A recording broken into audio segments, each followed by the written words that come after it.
বুঝলি অপূর্ব, তোর এই বাগান বাড়িতে না আমরা প্রত্যেক মাসে একবার কইরা এই বুড়ারা বৈঠক করবো, হ্যাঁ? মাছ ধরুম, তারপর ধর গিয়া এই বনভোজন সব করবো, হ্যাঁ? খুব ভালো হবে। এটা অতি উত্তম প্রস্তাব, আমরা সবাই রাজি। হ্যাঁ হ্যাঁ হ্যাঁ, এটা অতি উত্তম প্রস্তাব। আরে দাঁড়া বাপু দাঁড়া, আরে পুজো তো শেষ হয়ে এলো, এখনো খাবার এসে পৌঁছয়নি। খিচুড়ি খাবো কখন? এখনো তো সিন্নি খাননি কাকা, এর মধ্যে খিচুড়ি খোঁজ করছেন? আরে এরা সবটা এক একটা পেটুক, তাও তো মহেন্দ্র আসে না, এ আইলে তো আমার মাথা একবারে চিবায় খাইতো। এ ছোট গোগা, এ ভেতরে দেখতো পূজা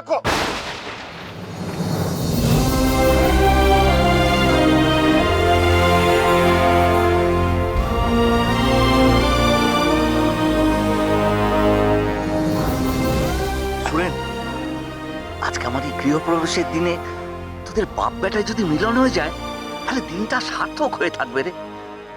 কথা তো বলেই ফেললি, কাছে ডেকে বুকে জড়িয়ে ধর না। থাক, ভেতরে চল, সিন্নি খাবো। চল আয়, পূজার জায়গায় চল।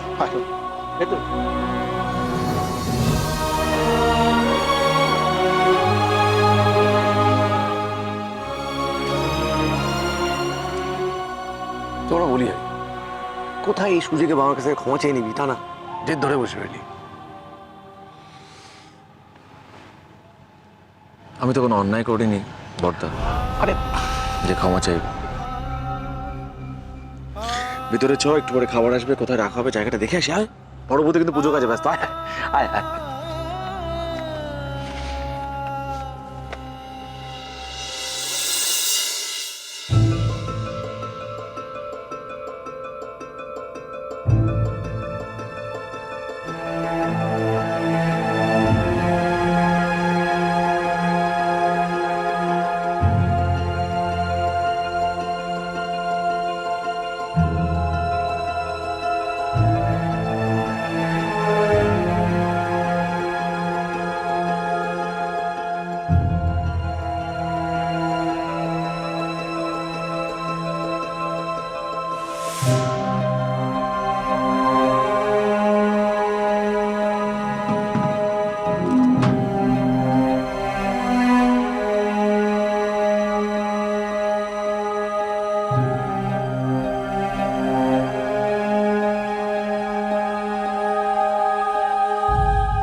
পুজো এসেছেন তো মা, আসুন আসুন, এই দিদি এই দিদি। না না, আসলে আমার এখানে আজকে খাবার দিতে আসার কথা।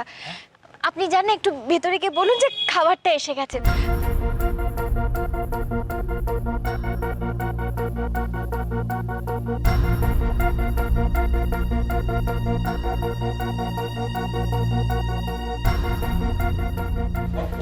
সত্যি রে সুরেন, তোরা যদি সবাই না থাকতিস না, আমার এত বড় কাজটা উদ্ধারই হতো না।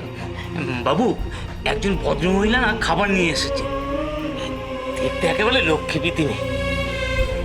আজকাল ভদ্র ঘরের মহিলারাও খাবার সাপ্লাই করছে, কি দিনকাল পড়লো রে সুরেন। কাগো, তুমি খাবারের অর্ডার দিছিলে বড় বৌমা? ওই তো বাবা, শর্মির এক বন্ধুর কাছ থেকেই নম্বরটা নিয়েছিলাম, শুনেছি ওরা নাকি ভালোই খাবার দেয়।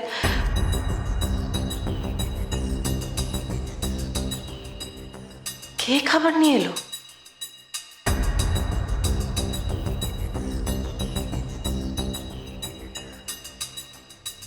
অত প্রশ্নে কি আছে বাবা, খাবারটা ভালো হলেই তো হলো। সেই আমরা সেকালের লোক কি না, মেয়েদের সব ধরনের কাজ দেখতে পছন্দ করি না।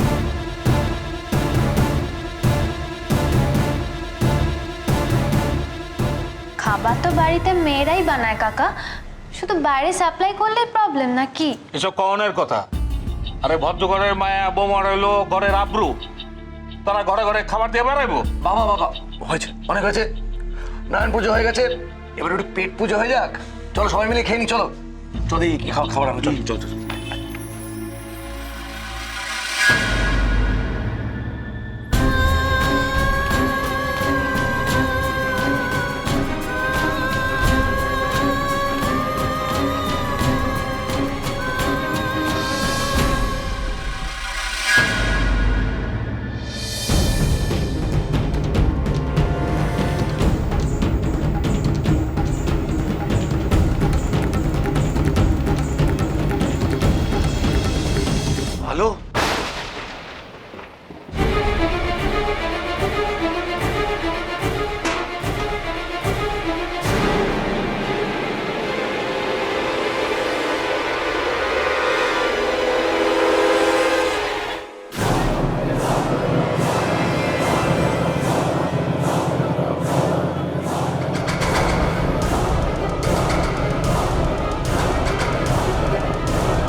সবার সামনে চলে আসার কথা।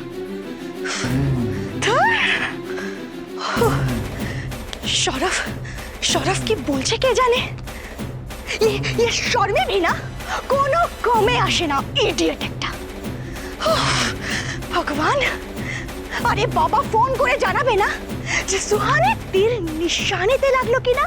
হ্যাঁ গণপতি জি।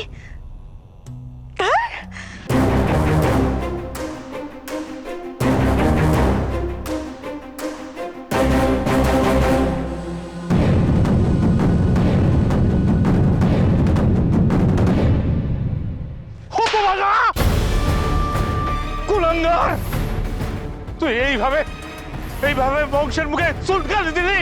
হ্যাঁ, নিজে রোজগার করে সংসার চালাতে পারিস না বলে বাড়ি বাড়ি বড়ে দিয়ে রান্না করাস? হ্যাঁ, তুই নিশ্চয়ই জানতেস না না আজকে হ্যাঁ এসে এখানে উপস্থিত হইব।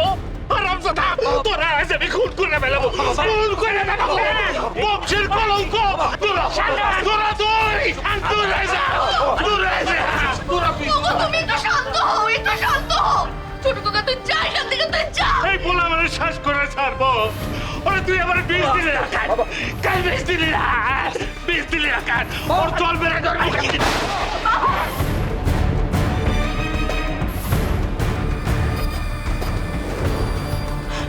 তুমি একটু চুপ করো, একটু চুপ করো। এই সর্বনীলের কথা আর বলো না, আর বলো না। ছোটা ছোটা, তুই ছোট বৌদিকে নিয়ে এখান থেকে চলে যা, চলে যা। ছোটটা তুই দেখতে পাচ্ছিস না বাবা কত কষ্ট পাচ্ছে? ছোট বৌদি, আমি এই কথাটা তোমাকে বলছি, চলে যাও এখান থেকে, চলে যাও, চলে যা ছোটটা। জল নিবি, জল জল দি না। এই হতভাগা বলা আর জায়গা পাইলো না বাপের মাথায় হেড করার, এইখানে করলি কামটা। আরে ওরে শিখা, ওরে শিখা, কোন জন্মের প্রতিশোধ দিতে আছে? ওরে বাড়ি থেকে বেরোনোর সময় আমি যে কথাগুলো কইছিলাম না, আর আর শোধ দিল, আর শোধ দিল। তোরা তুই তোরা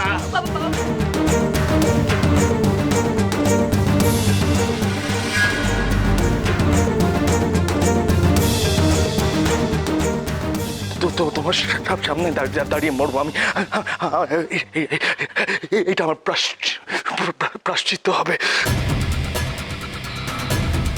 আমি যা করেছি সংসারটার কথা ভেবে ফেলেছি। তুমি কষ্ট পাচ্ছিলে, আমি দেখতে পাচ্ছিলাম না। আমি তোমার এরম ভাবে দেখতে পাবো না। তো ভাই তোমার ছেড়ে